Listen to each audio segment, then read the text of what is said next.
Uzalud tražiš po dalekom svetu mirise rajske u tuđem cvetu.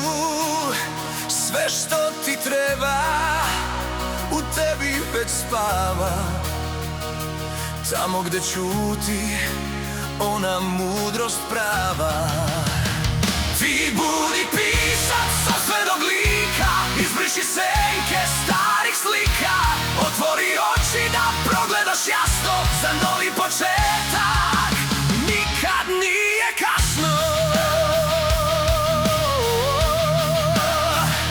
Preobrazi misli, sve će se maći, novu ćeš snagu u sebi pronaći.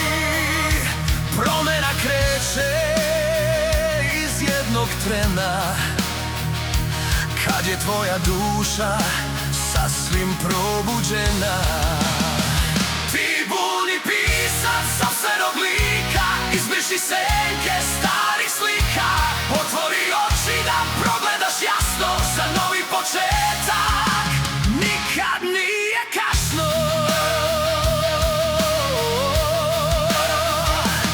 Očisti izvor od starog bulja, neka te prašnost više ne žulja.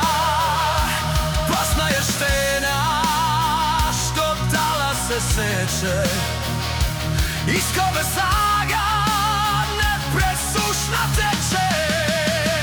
Ti budi pisac sopstvenog lika, izbriši senke starih slika, otvori oči da progledaš jasno za novi početak. Nikad nije kasno.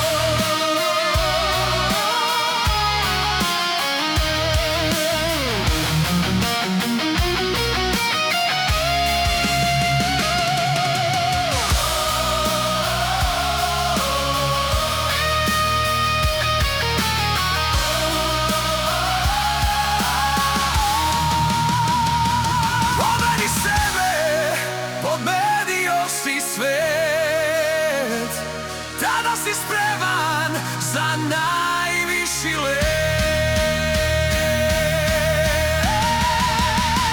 Ti budi pisac sopstvenog lika, izbriši senke starih slika, otvori oči da progledaš jasno za novi početak.